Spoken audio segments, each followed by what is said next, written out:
Good evening, everybody, and welcome to another exciting episode of Mariner of Spirit. And I'm Greg. Sorry, I had to hesitate to get myself positioned in this chair correctly. Anyway, before I bring my guests on, I would like to go ahead and mention a few things. Usually, the people that I support. And number one is Potographs, Tim Miley. Uh, he has a great like basically a helping to the sheltered animals, and all his money usually goes there, and he goes around doing fundraisers, and I've been to like two or three of them now, and he's a great guy, and he's been doing that for quite a few years now, and he's right on the money with it. He's a great guy. He has great guests for every one of his fundraisers. So if you want to hear some quality people, make sure you show up, buy a ticket, and go to one of his events, and you won't be disappointed.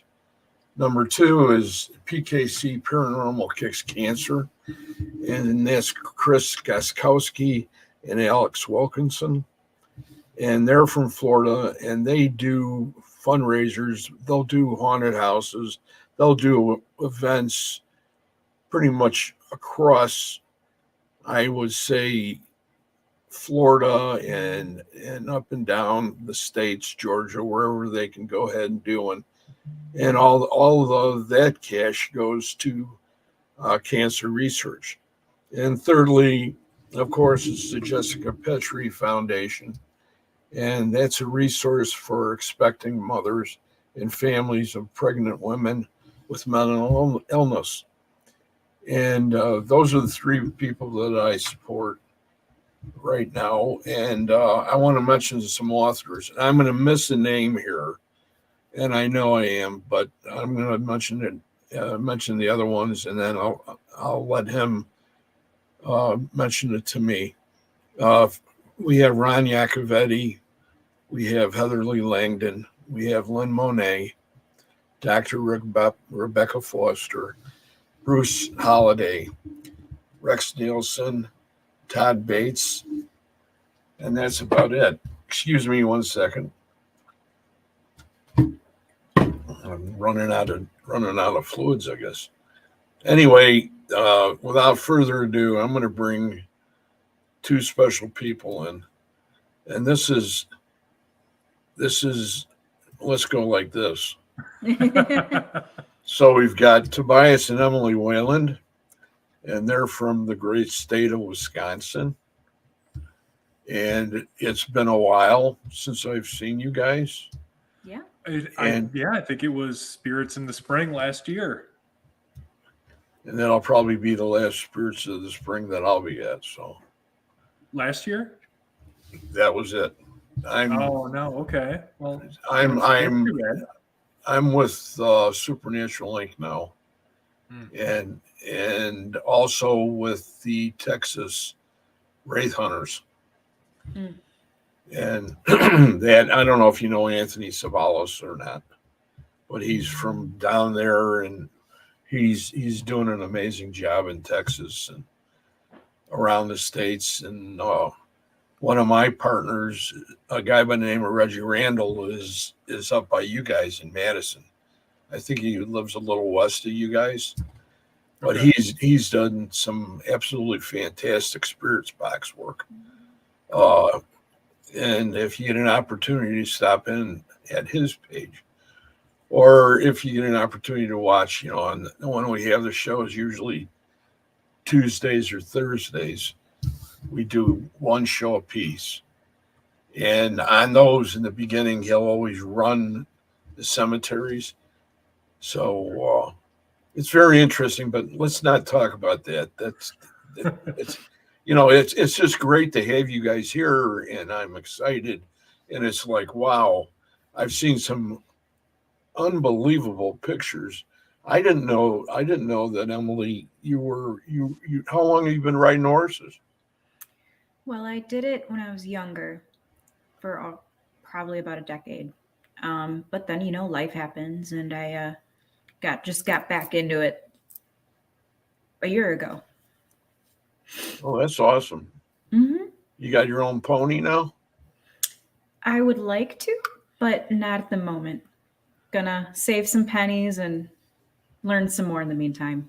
Okay.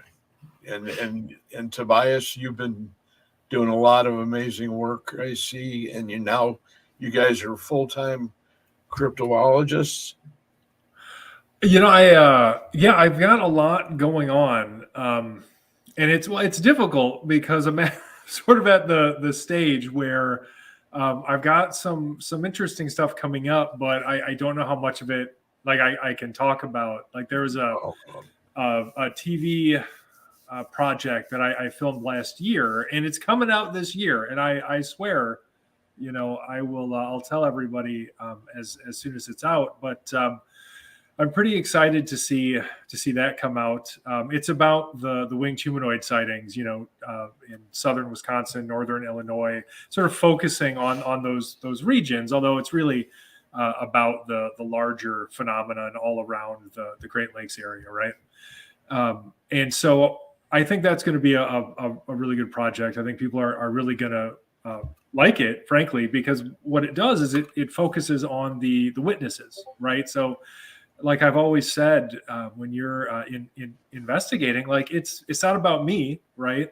It's about the people that this is happening to, the people who are experiencing these phenomena. And so this project, unlike most that I've seen, really, or that I've really even been a part of at this point, really focused on witnesses, and going to sighting locations and getting their firsthand testimony. And a lot of these people are witnesses with whom I have already worked. Some of whom I've been working with for years at this point, since I first took their report. So I think that'll be really great. And then I've got a book that I'm working on and again, I don't know how much I'm supposed to talk about this, but I will absolutely say I will go right up to the line when it comes to talking about stuff.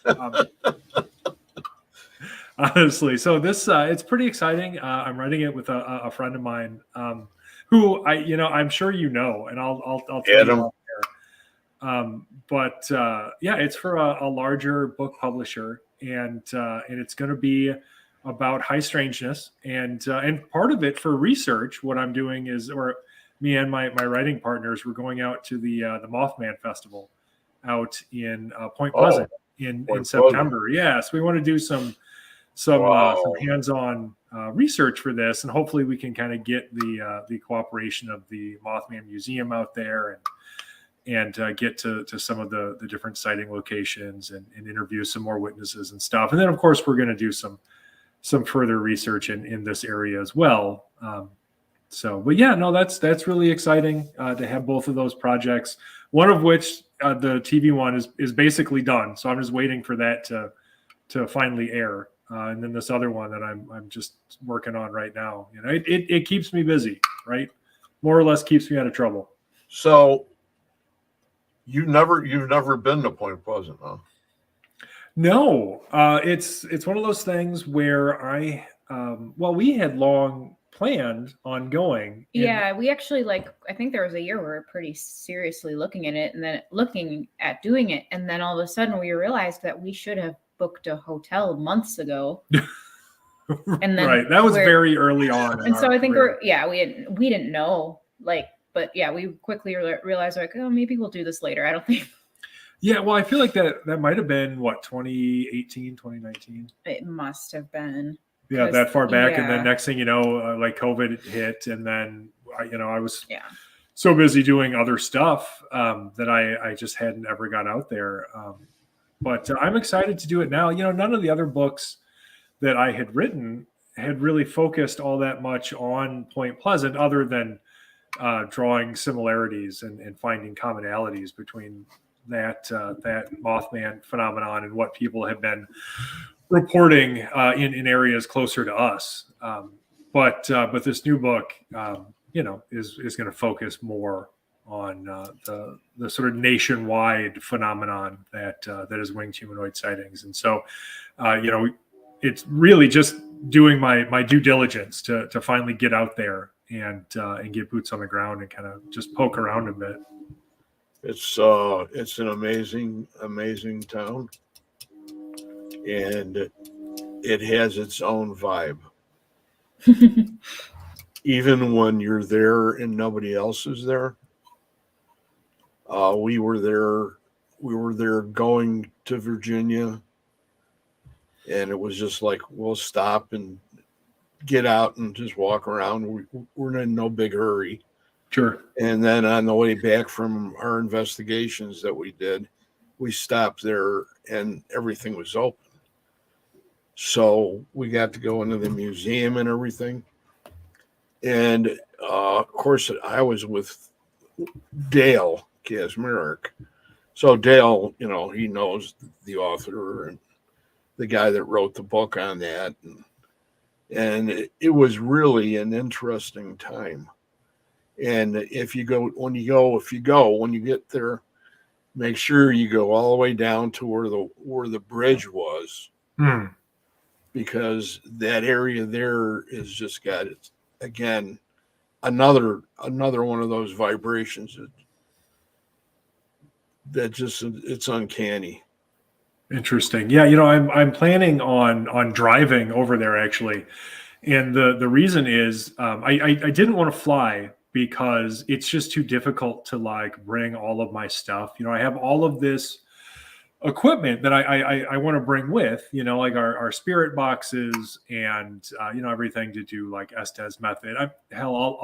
I'll bring our dowsing rods and stuff. Just everything I can fit in the car in terms of like investigatory tools to try to just investigate things from every possible angle. Because when you start thinking about these high strangeness events, I don't think we can limit ourselves in our investigations of them, right? We have to be willing to get pretty weird with it. And so that's definitely something that I'm planning on doing while I'm out there, because who knows when the next time I might be out there.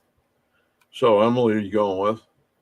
I am not, because somebody has to watch the animals, and that is going to be me. It's true. You don't have an animal sitter? We do, but kenneling dogs is pretty expensive, and it's just easier for us. And I'm not involved with this project in any way. Oh. I'm not going to be there to take pictures or anything like that. So it didn't really make sense that way either, because, if they needed me to do any of that, sure, but that'll allow the authors to focus on their research. And they should have just hired you. I think that she is, and I don't want to speak for you, but I think that she is relieved in some ways for this to not be a book that she has to actually put together. Because my last three, I wrote them, but she did everything else, layout, design, art, photography, all of that. And so finally now working with a big publisher, they'll do all of that stuff, so like I don't have to worry about it. And more importantly, Emily doesn't have to worry about it. Yeah, doing text layout, like I enjoy doing the covers. The inside is not my favorite thing. I can do it. But I do have a project coming out with Amanda Woomer of The Feminine Macabre. She's putting out another edition of that series, and I'm doing the cover again. So wow, that'll come out sometime this month. That's really neat. Yeah, those are really great anthologies for anybody interested in the paranormal. For anybody watching who isn't familiar with The Feminine Macabre, we really can't recommend it enough. Essentially, what it is Amanda collects these essays by a variety of women and non-binary people in the paranormal, and they cover a Yes, there's one of Emily's beautiful covers on a volume of This the is Feminine the Macabre. most recent before the one that's coming out. Right. And so she collects all of these essays from all of these different talented people, and they cover a pretty wide area. You know, like there's a pretty eclectic mix of different phenomena represented in these books. So, you know, it could be anything from UFOs to cryptids to ghosts and hauntings. Although I think that probably the majority of it is ghosts and hauntings and similar things. Would you agree with that? I would say mostly. I mean, it definitely does branch out sometimes. I think that ghosts are probably the most prominent force in the paranormal. So that goes without saying, but there have been people writing about just like, you know, I mean, people have written about cryptids and stuff, but it even branches out to like talking about death and kind of like the positivity with that and like that kind of thing. So it's a lot of adjacent stories as well. But yeah, it's all sorts of stuff, all sorts of writers. I have an essay in the second volume. I haven't contributed anything in a while. If I come up with something, I will send Other it in than again. every single cover. Well, yeah, I've done the whole. That's I've done the contributing. covers of the whole series, which has been. You're just a magnificent artist. Thank You know, you. I right to the corner down here is the Mothman. Remember the one that you did originally? Oh, yeah. I have it. The tarot print. Yeah. And I've got that sitting here. And then I was thinking, what in heaven's name am I doing? Because I saw you guys at that, and I thought, am I caught up with you guys or not? And then I went ahead the other day. I want to go on because they actually had some free time. And I went to go on, and it was like I couldn't get in. It says, you didn't pay. You're not a Patreon with them. And I'm going, what? Oh, we got rid of that last summer. Right. Yes, We got rid of it. Yeah, we got so busy that well, from my perspective, I was so busy that I felt like I couldn't participate in it at the level that I felt was responsible for me to actually participate in it. And so I was like, well, you know, people are kind enough to spend their hard-earned money on this, and I don't really have time to do it, and it didn't feel right to just kind of let it coast. And so I just went to Emily. I was like, hey, you know, should we end this? And then if at some point in the future things change and we have more time that we can devote to this, you know, should we just start it back up? And we were like, okay, sure. And so that's what we decided to do. You know, because like I said, that's just how life goes. We got too busy, and it's all good busy. You know, it's working on various projects. You know, writing books and filming things and all of that good stuff. And yeah, it's just, if it's something where we can get back to it later, I think we will. But for now, it just felt like the right thing to do. And since then, we decided to open our Discord server that was exclusive to members up to the public. It gets busy sometimes, you know, it comes and goes in waves, but it's a pretty cool community, and we've gotten to know a lot of new people on there. I still do free readings. Like, that was one of our Patreon perks, was I used to do readings. Right. I do them for like every like seasonal change, around the holidays, that kind of stuff. We've done some watch parties. We haven't done one in a minute, but also have to schedule one. But it's still it's a great community, and I think there's more people than we had before, and it's good to meet new people. So it's cool to have that, and have the opportunity to grow the community. That, as far as the new information and new ways of thinking is concerned, or all of things, yeah. Because I think we knew a lot of people just from the industry before that, but this has opened up people that we didn't know that were there before.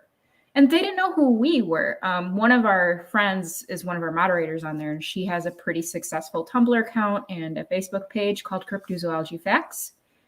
And she just dropped our Discord link in her Tumblr, and people just signed up, and they had no idea who we were. So it's cool to meet new people who didn't really know who we were, because I think that kind of we're at even playing field. Like, we always think we are, but like, I think it just makes it more natural to bounce ideas and thoughts off of each other. And we've had some good discussions, especially doing watch parties and stuff like that. It's been interesting. So we've got about 100 people in there now. So Wow.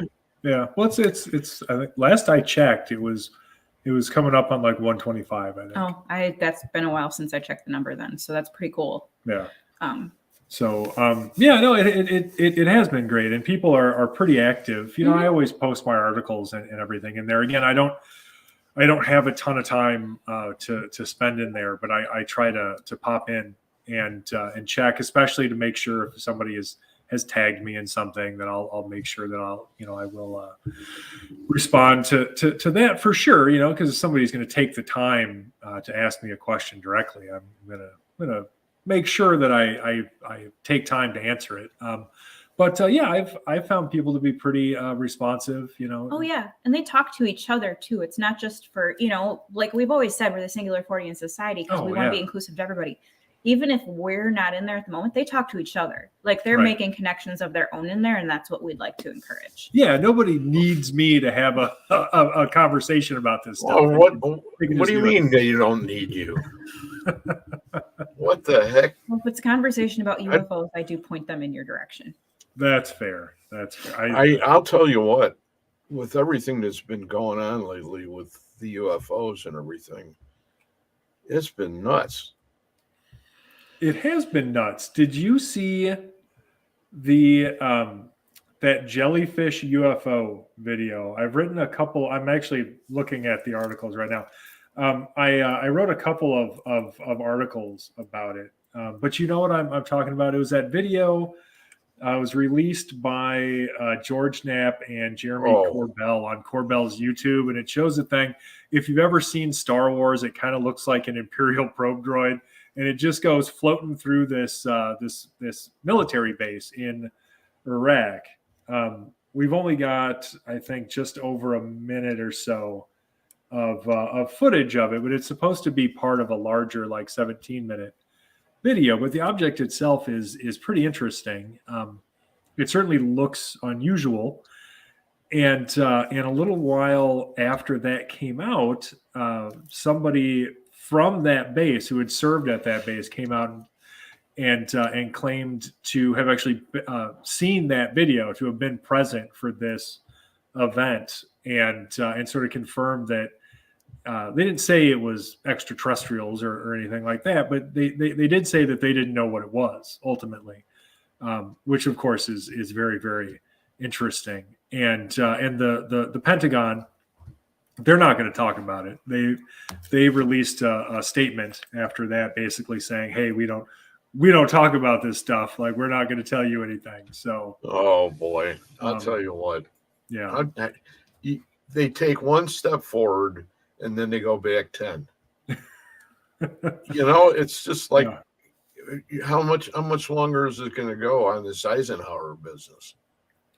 You know, that to me is just mind-boggling, to think that if this is true, that we've been in contact with these people or these beings for all this time. You know? Sure. That's just unbelievable. Then we have our own machines, and they all fly around here. You know, that's another thing. It's like, okay, if they reverse engineered all the crafts that crashed, and they were able to build using the Germans, of course, because they were the ones that were responsible for the Bell and things like that. Sure. So you're talking about like Project Paperclip, like bringing over the ex-Nazi scientists and everything? Right. Sure. So that's the part where I'm sitting there going ahead and saying, why wouldn't they just let everybody know? I mean, I don't know. I'm not afraid. What is there to be afraid of if we don't know what it is? I mean, Sure. why waste the time? I think there are a couple of schools of thought on that. I think there are the people who believe that there have been recovered craft and they have been reverse engineered, and government secrecy is about societal control. And I think some people might view that kind of revelation as a threat to the social hierarchy. They might view it as a threat to major religions, to the sort of status quo. And then there are other people who think that the government actually doesn't really know very much about what's behind this stuff, and they don't want to admit that. And so if they don't know anything about UFOs, and it's as much of a mystery to them as it is to the rest of us, then there's a strategic advantage to them keeping that quiet, because if they can get, let's say, Russia or China believing that we know about this stuff, or better yet, we've reverse engineered it and we have secret technology and stuff, then that kind of keeps our adversaries on their toes, right? Like that's going to keep them wary. So, I don't know which one of those I subscribe to necessarily. Obviously it depends on what the actual facts are, but I could see either one of them. Honestly, like they both make some kind of sense to me. That's it. That's the amazing part, is that we're 2024, and we had movies that are 50 years old now that dealt with the same subject, and what happened in between.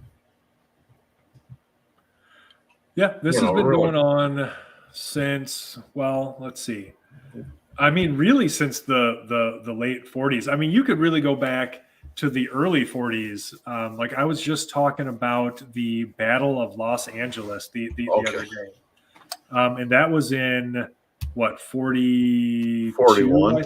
41? Okay. No, it was after Pearl. Yeah. So that's what I think it was like February of 42 or something. Because it was after that. It was sort of at the height of West Coast paranoia regarding attacks from Japan. And that when that happened, now of course it's famous in like ufology, because people are like, oh, it was UFOs, it was extraterrestrials or something. But at the time, nobody really thought that. At the time, people really thought that there was some kind of like Japanese invasion happening. Or if they were going to get really weird with it, it would have been like ghost planes or something, right? Because you have to remember that was 5 years before the Kenneth Arnold sighting that even gave us the phrase flying saucer, Right. So like nobody was really thinking about flying saucers or anything similar at that point. But you can go back at least that far and see a history of government cover-up, because the government, like the military, was very tight-lipped about what happened in 1942, and it easily could have been because they were just embarrassed, because it was an embarrassing situation.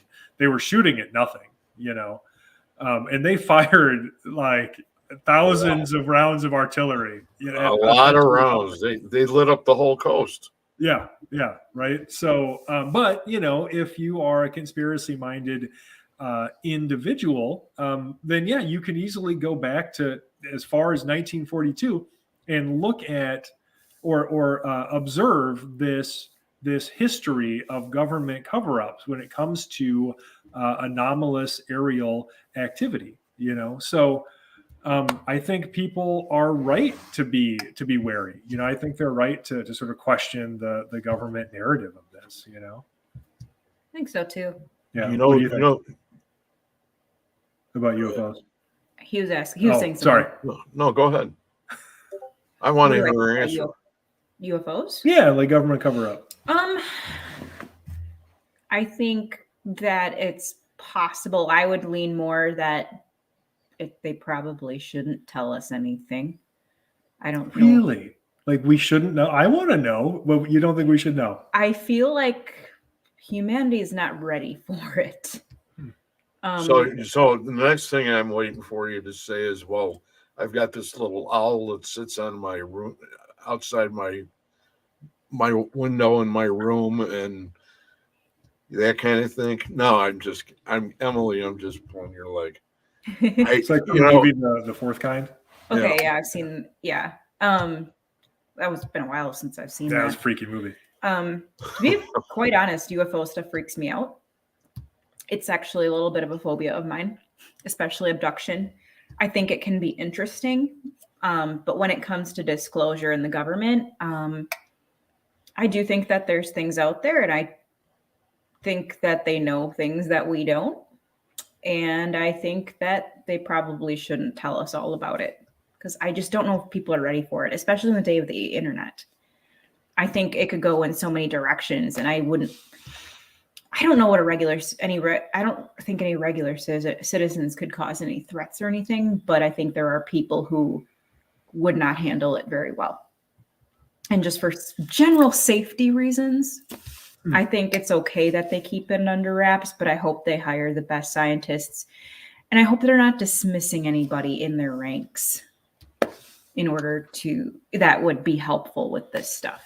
Right. Which I believe has happened before. So we have a ton of information. Yeah. It's just the fact that they haven't decided how they want to go ahead and bring it out. I think obviously we have like a great military, and we've got crazy military technology, even past what you and I can fathom. I feel like especially today, they would find things. Do you think they've come down? They've actually come down to warn us about situations like in Ukraine right now and things like that? Oh, like the aliens have come down? Yeah. I think it's possible. I'd have to remember what case it is. There's like a case with a school. Like I've definitely heard of them giving warnings about like environmental things. I forget what school that's called. It starts with an A. Oh, Ariel. Yes. Yep. I think they've come down. I think it's possible that they can come down in different forms.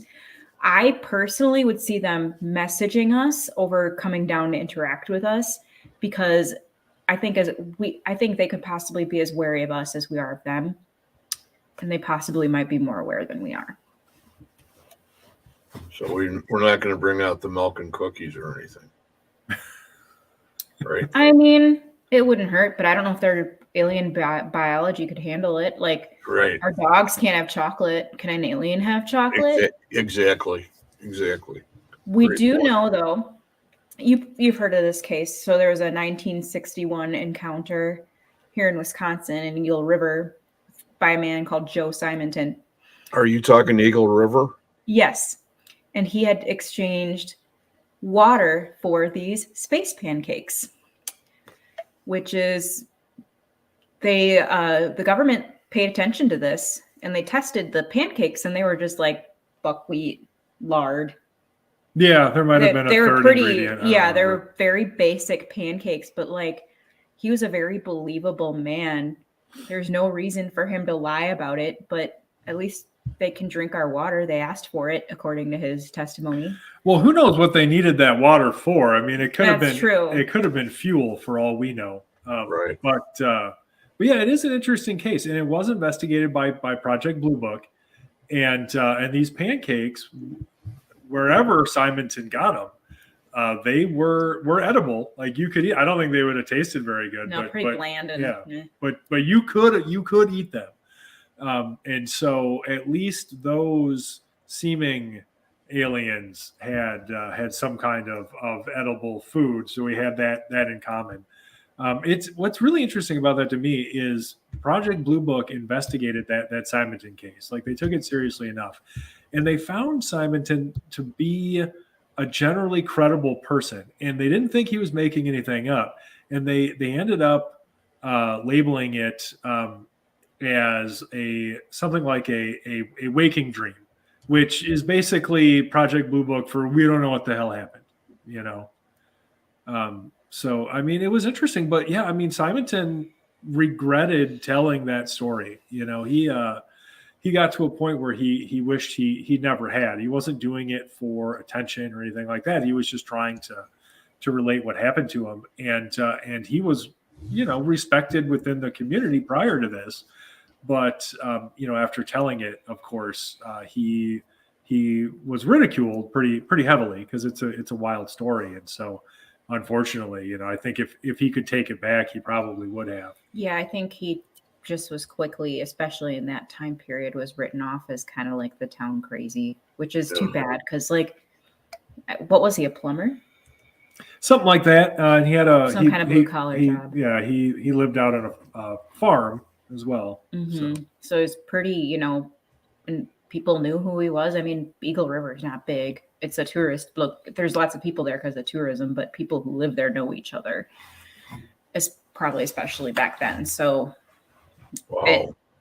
He's just another reminder to me of how much of a stigma can come in this field. And I really wish it would have been different for him.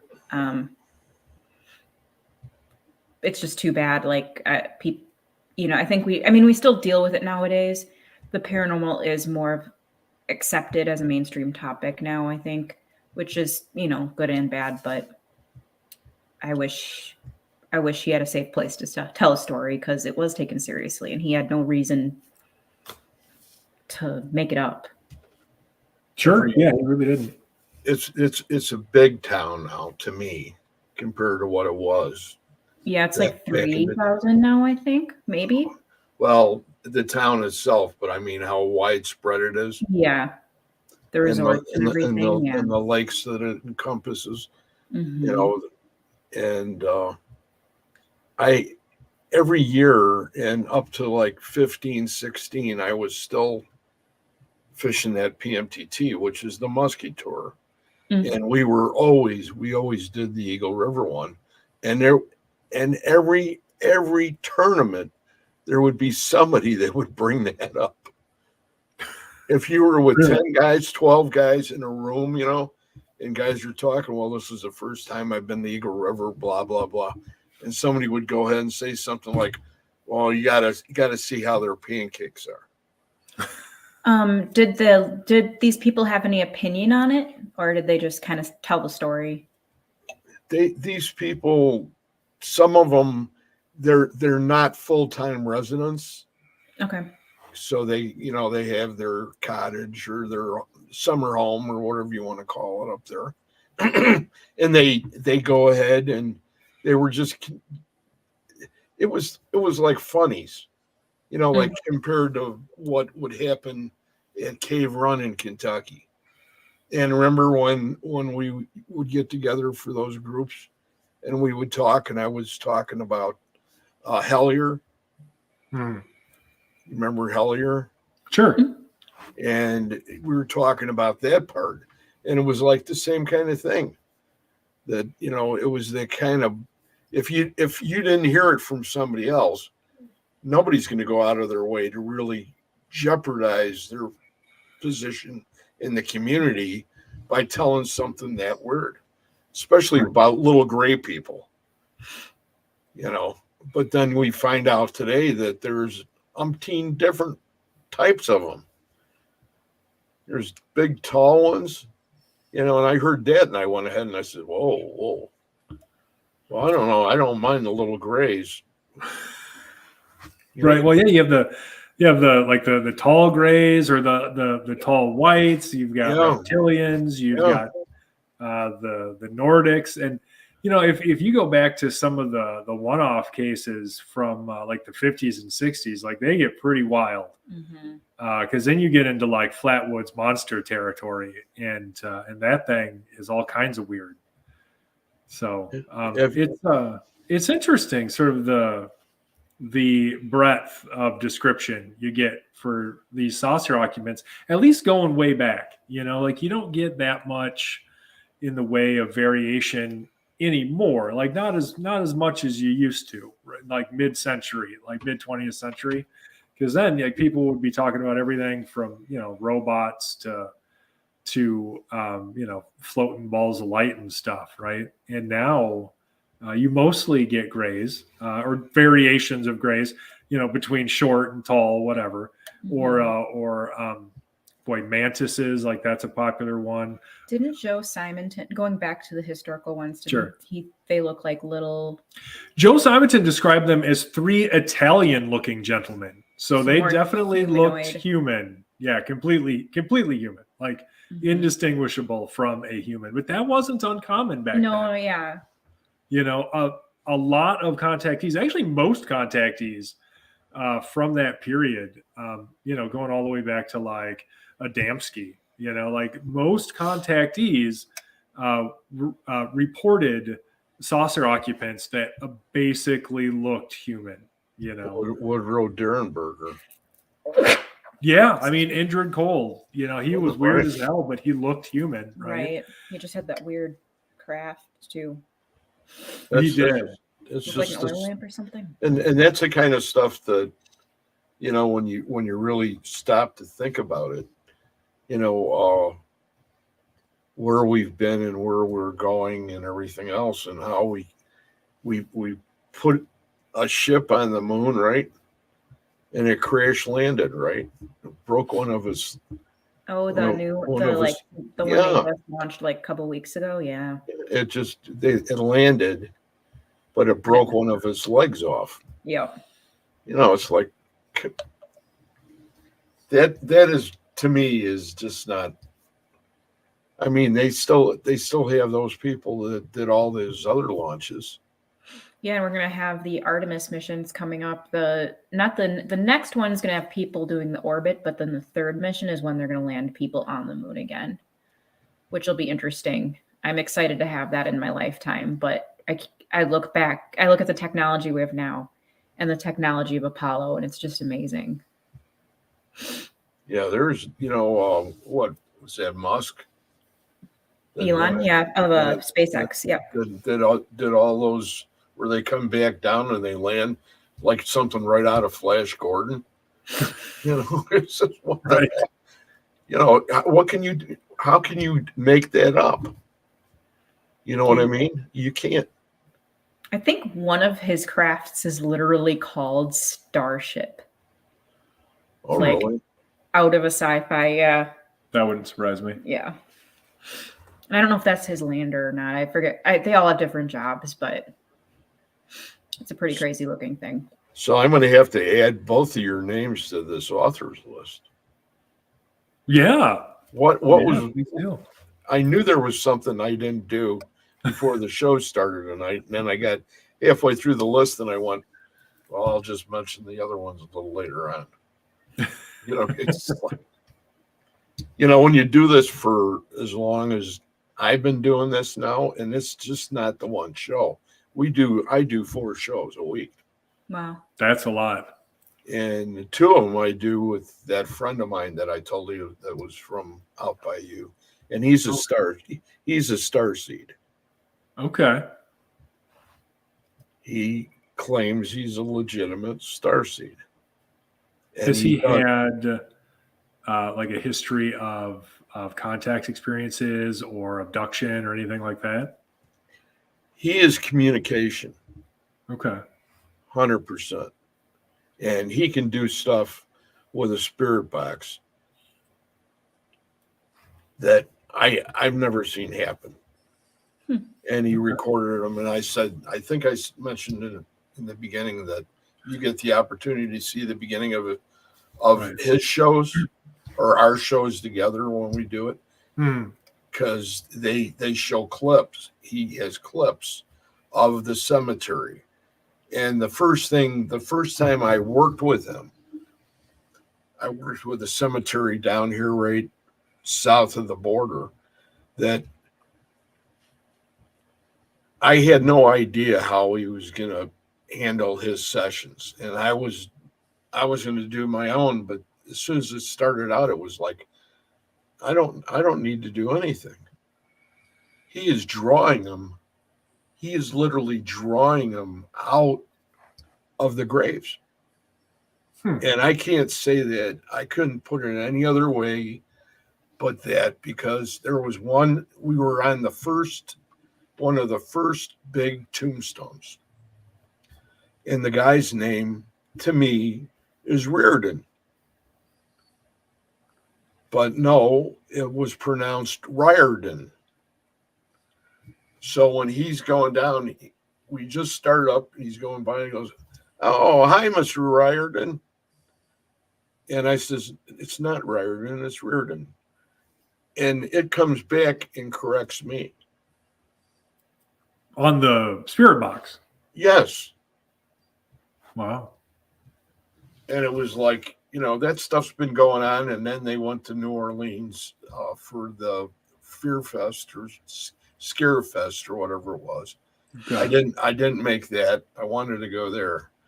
But everybody, and they all did all these cemeteries in Mandeville. And you'd have to see the videos and make your own conclusions on it, because it's like mind-boggling how in contact he is actually. And well, now they're doing these investigations down in Texas, close to where the Alamo is, San Antonio. Okay. And there's an area out there that's the forest areas, but the forest area out there is like maybe 3,000 trees. And that's right. And that's it. And it's all dry and there's riverbeds and stuff. And they literally came out to see him, and see a friend of his, and he hasn't been there yet. He's going to be there in April, I think. I was going to go with him, but I'm not. But it was like, it's just unbelievable. And I don't know how many people that you guys know that are on that edge like that, where, we're investigators. I love the hell out of UFOs. I always had. That was before even Spirit. And it took me to that level. Perfect. He's making his noise. Is that your? Yeah, is that your? Like somebody outside of our house, and of course, Bullet has to get very defensive when that happens. I don't know what they're doing out there, because we live in the middle of nowhere. We live in like this tiny village. Well, we live in a subdivision, and there's like a lot of teenagers, and it sounds like kids outside just hanging out kind of thing. Well, they need to stop hanging out outside in front of our house. Is that where they're at? You go shag them out. I should. We're all the way upstairs. If this keeps up, I'll go peek my head out the front door and grab a big broom handle and go out there and just beat a couple of them. To be fair, though, this dog will bark at a car door closing or a garbage can being rolled down a driveway. Our neighborhood is normally so quiet that nothing ever happens. So, like, if somebody is just walking past our house, I think it's weird. Yeah. I mean, we don't have sidewalks here. No, we don't even, because we don't encourage that kind of thing. Like, just go to your house. Why do you need to be walking around? Another thing that I wanted to make sure I mentioned before we were through is, I know you're great with the plants and everything, and I have a tendency to be like that myself, but I haven't done anything with the monarchs. And I know I've watched your videos where you're releasing them and everything, and I think that's just awesome. Thank you. I just really, that is just, I'd be afraid of crushing one. Well, I'm terrified of it, by the way. But the key with them is, like, I don't really handle them that much. If I have to move them, I kind of put them on a leaf. I'm trying to shelter them. I'm not, keeping them in captivity. Like, and then you'd let them go. But do it in this netted enclosure so nothing can come get you. So I don't think if you do it, anybody should really handle it. But I like to do it because I think it really spreads awareness for the cause for obviously their cause, they're in decline, but also just the importance of nature and being close to nature and how we can help it, because it's really very simple. So I call them the gateway insect because so many people love them. So if they are interested in the monarch, they'll want to help them, and then it helps everything else. So the number one reason to raise them is not to save them, it's to educate. So that's what I like to do with them. How do you like dragonflies too? I do. I would not raise them. I don't think they need my help per se. Plus, they kind of tend to bite. So just don't really want that. But They they're great. They bite you? I've gotten bitten. You've gotten bitten? I've had my grandparents lived on a lake when I was a kid, and we'd be out there on the paddle boat or something, and I feel like they land on me, and they're carnivorous, so like they'll eat smaller flies. I don't know if they were trying to get something else that was by me, but then they'd bite, and it kind of hurts. I wasn't a fan. I've had them where they land, and I could go ahead and have them on my hand, and I could put them on my shoulder and my head, and the grandkids go crazy.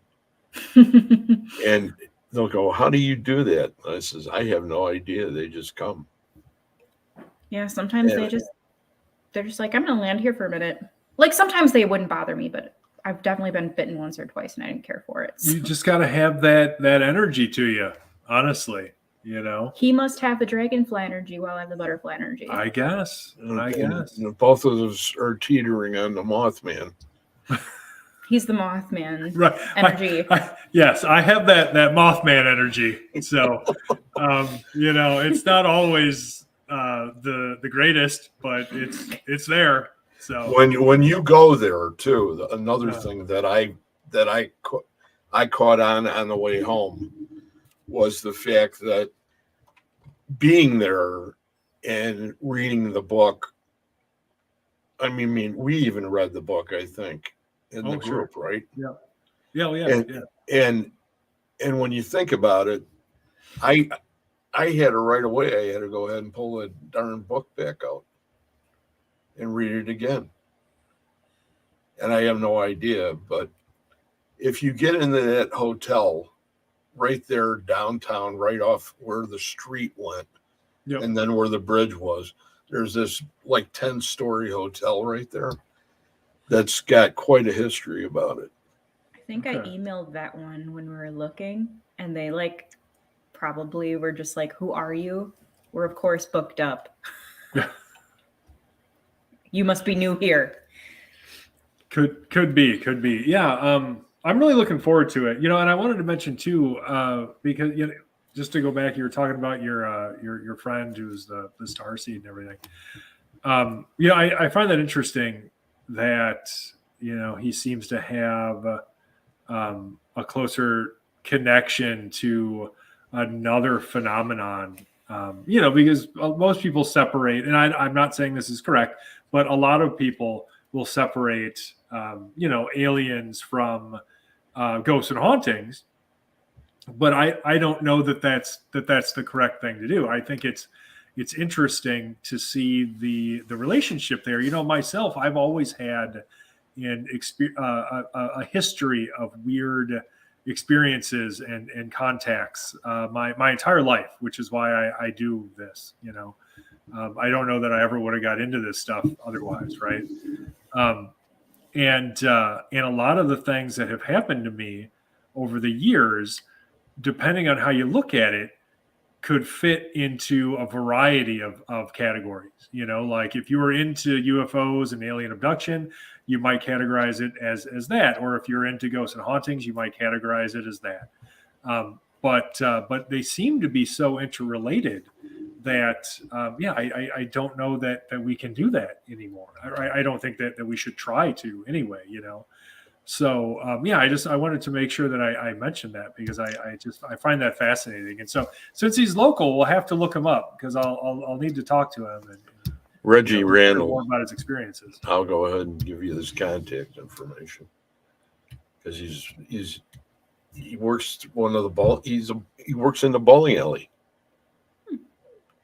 Which bowling alley? One of the Or big ones. maybe you don't want to say right now. That's fine. Let's not dox him. I'm not a big bowler anymore. Oh, I okay. think the last time I bowled was 76. Okay. It's been a while for me too. I might have been in high school the last time I went I bowling. think I went. Are we gonna? You want to hang around for a little bit longer? I have to run upstairs for a minute. Okay, Sure. and we'll continue. Okay, Sure. I'm not. I'll be back. No problem.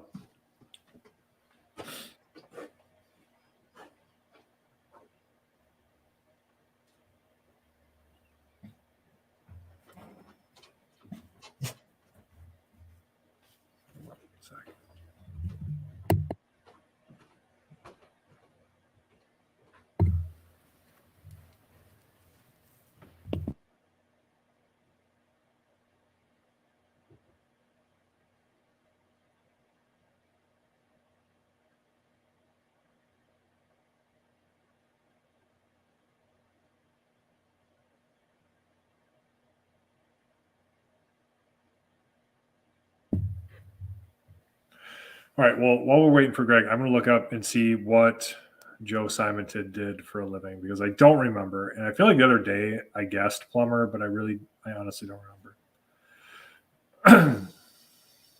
Yes, he was a plumber. I mean, I figured you'd have that detail right. Yeah, but then I got self-conscious about it. I didn't want to be know. wrong. So, okay.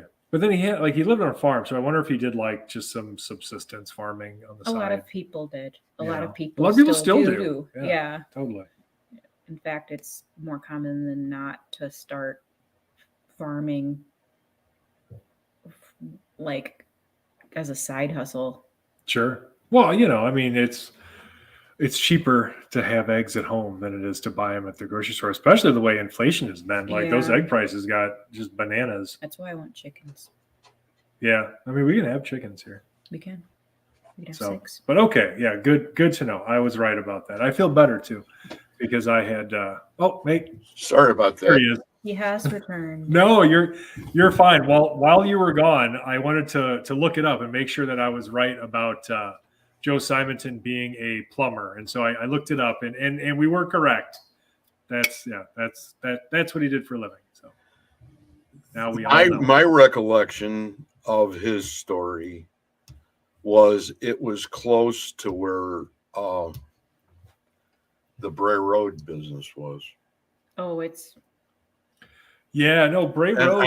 I know Eagle River is way up there, but I mean, yeah. Bray Road's I'm more s- where we are. Yeah, Beast of Bray Road was in Elkhorn, which is in Right. Walworth County, and that's like southeastern Wisconsin. So, I mean, they're probably 2.5, 3 hours apart at least. yes. Over 200 miles for sure. But Yeah. it was I don't know why I had a connection there between that and between the Beast of Bray Road and that sighting.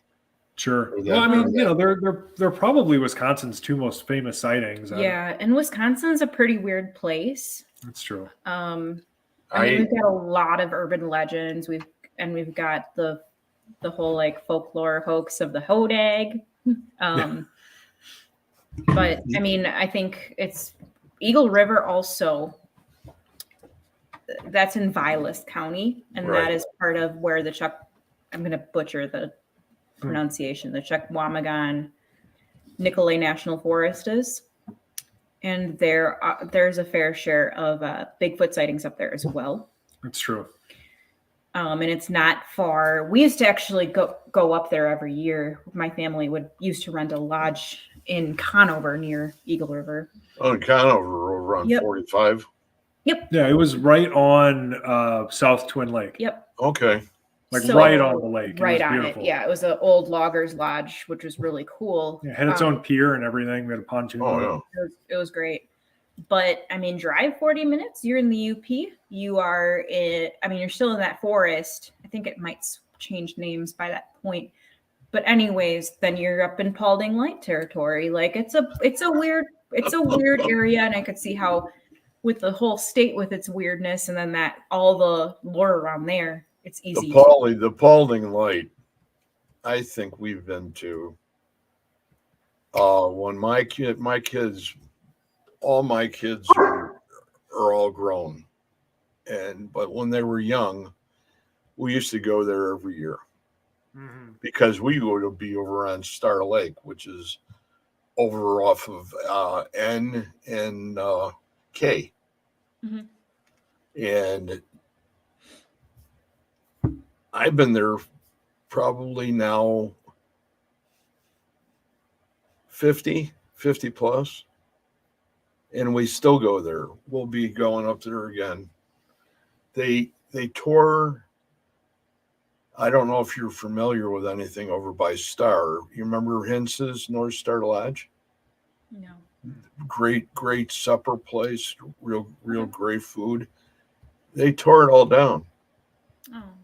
And one of my main go-tos when I was on vacation, I'd go about 11 o'clock at night, and I'd go over to the old lodge, and I would go in, and I'd bring my gear with me, and I'd do some sessions, and I'd have one of my sons film it.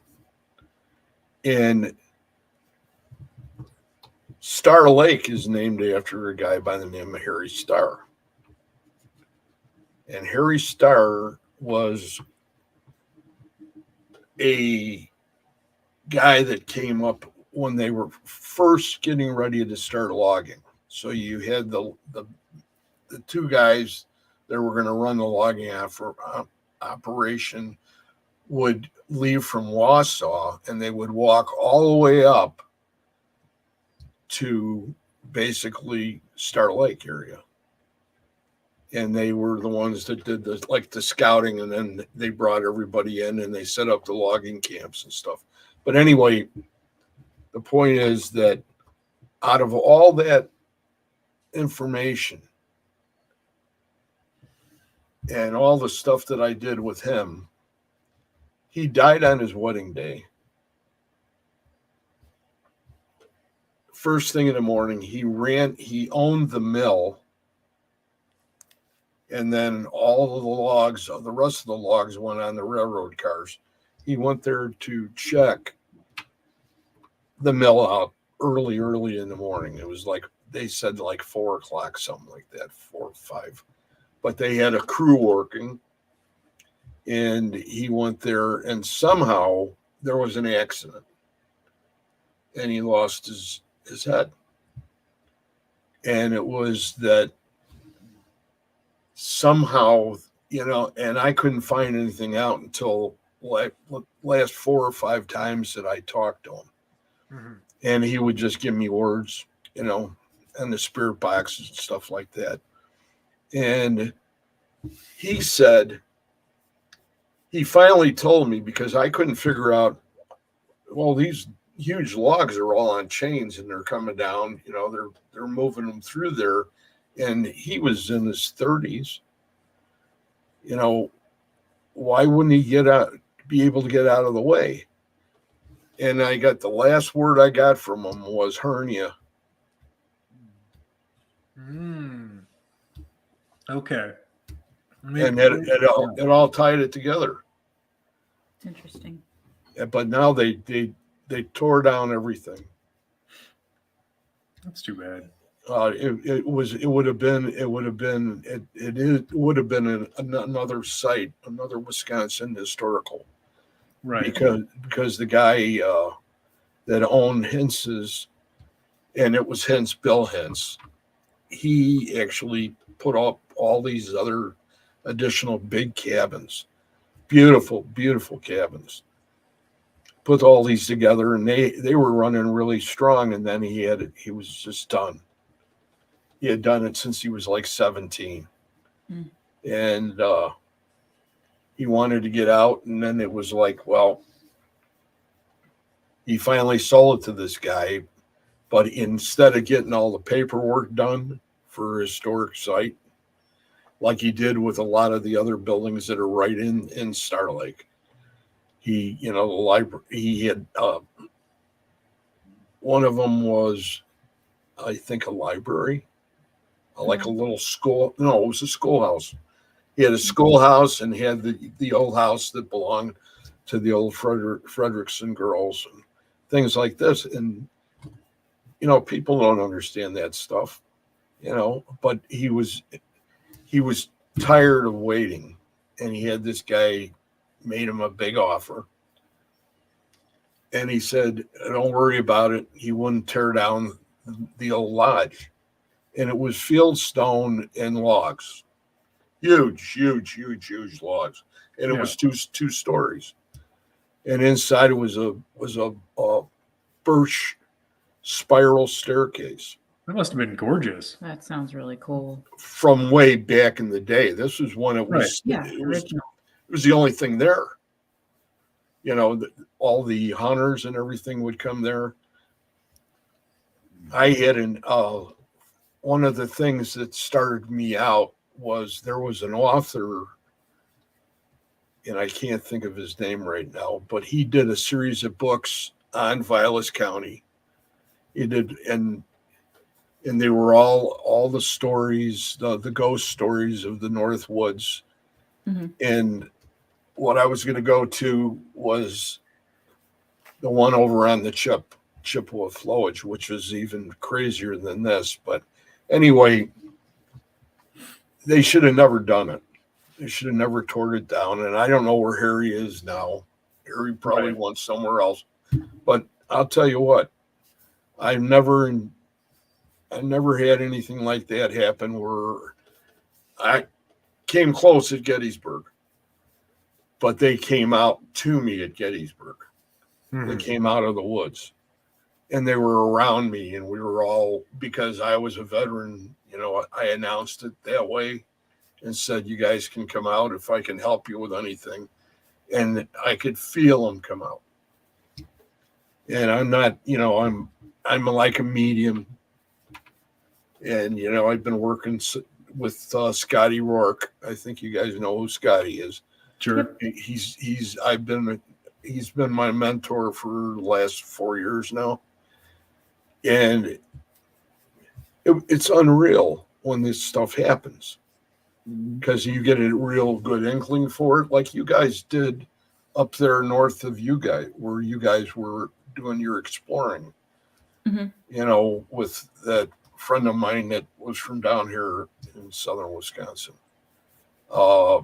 He still goes up there, right? Jay? Yeah. Oh yeah. Jay's still out in the kettle pretty frequently. We haven't managed to get out there with him in some time, but well, I didn't know whether you wanted to mention the kettle. Well, it's really huge, so it's you can say the Kettle Moraine State Forest. It is big enough, like nobody's gonna get to his exact research location. No, like, good luck. It's so. I mean, there's a northern unit and a southern unit. It's huge. Right. My son does these big hikes and sleeps, and he did that whole, and I says, you better be careful in there. Yeah, you can do the like the Ice Age Trail. That goes on forever. That's like they included it as part of the national park system now, just recently. Yes, they did, which is exciting. That'll be cool. I hope that keeps the trails nice and the Ice Age Trail is fantastic. We hike it close to Holy Hill, pretty often. Beautiful. Anybody? At least once a year, I would say. Yeah. If you've never been out there to see Holy Hill and see that monastery at sunset, it is something else. It's gorgeous. If you can get in there and go in the bell tower, that's even better. Oh yeah, well they do tours and stuff. Yeah, you can absolutely get in there. But I just mean just for a hike, and you see that monastery, because it lights up at like sunset, because when the sun is getting towards the horizon, it hits the monastery just right, and the whole thing just glows. Yep. So how many nights did you do last year up there? At Holy Hill, probably. I mean, I think we were at Holy Hill, I don't know, at least a couple of times.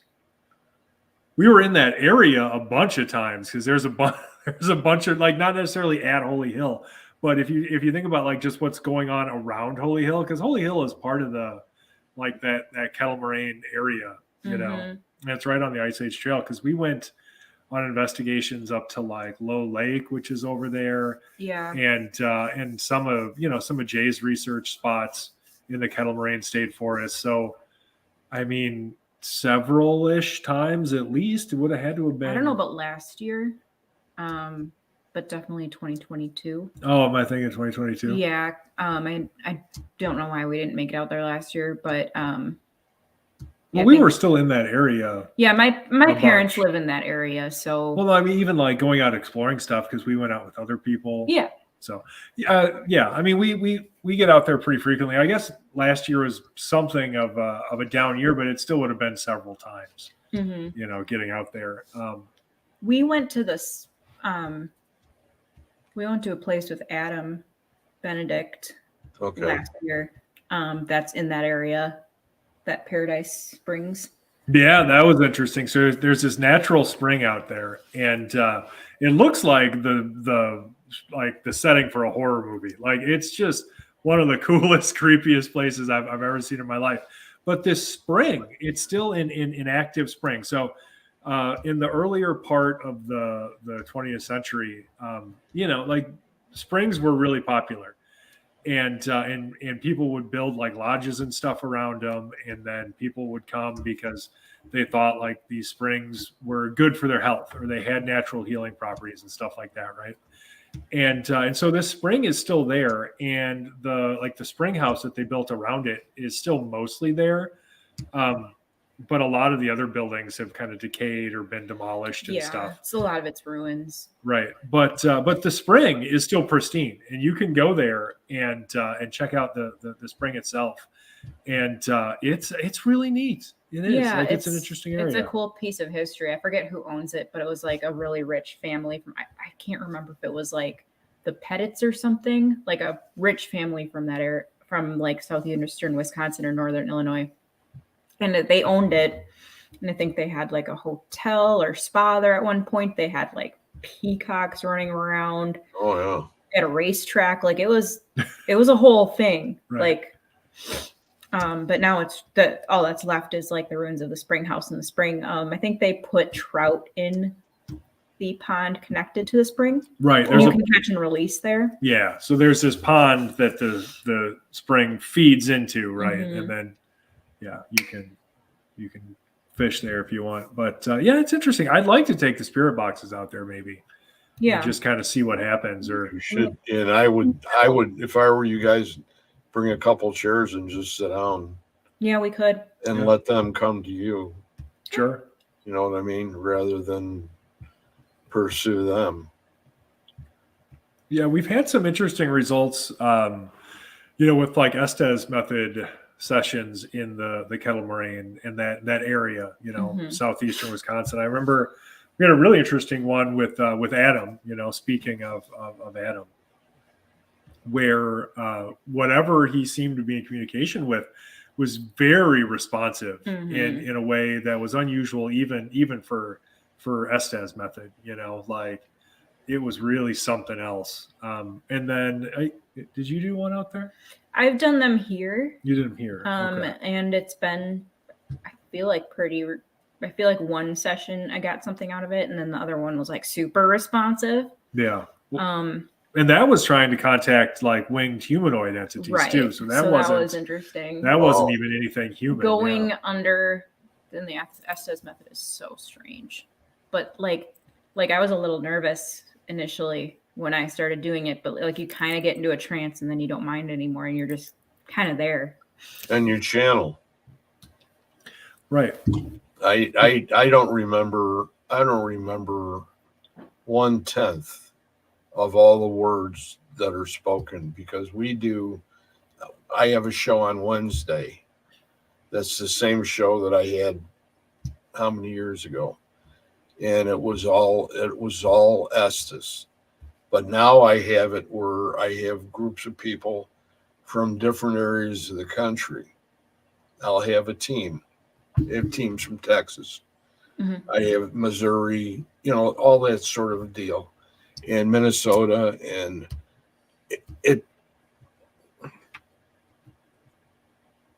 I think it magnifies it. I think it magnifies the amount of draw, even though it's people say, well, it's cable. Well, I think they're in the cable. I really do. It's just so bizarre how it happens, and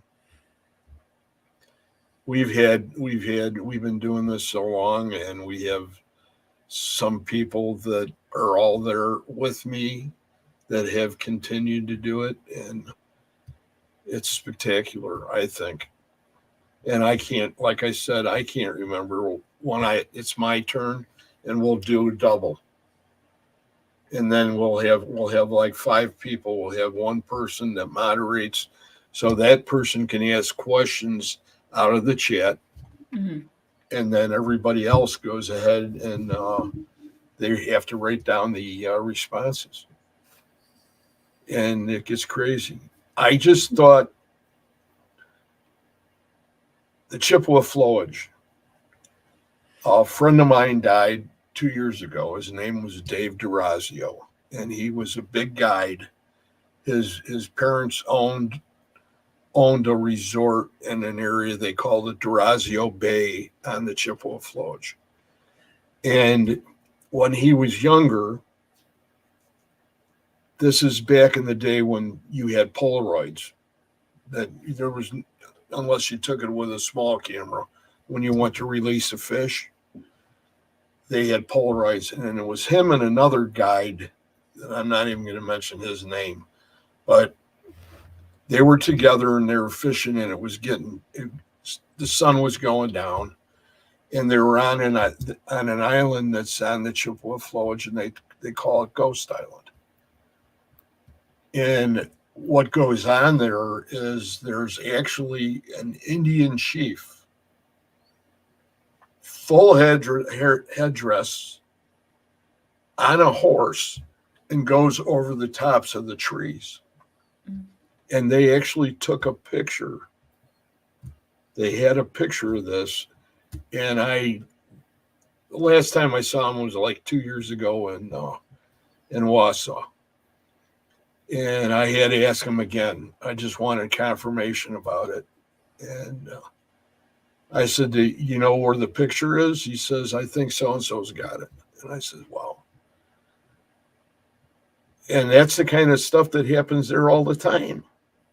But, you can imagine how many Indians in water,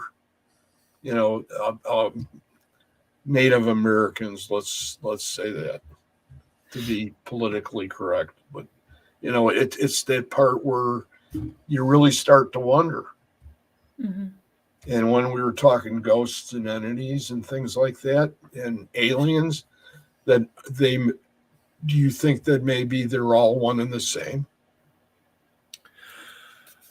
I wouldn't say necessarily that they're all the same thing, but I do think that there's a possibility that they might all exist in the same ecosystem, right? So if we think of say consciousness as a sort of force separate from ourselves, right? Now, I mean, modern materialism would have us believe that consciousness is in illusory sort of phenomenon manufactured by our brains. But let's suppose that consciousness is a sort of universal force that exists outside of us, that is non-local in space-time, right?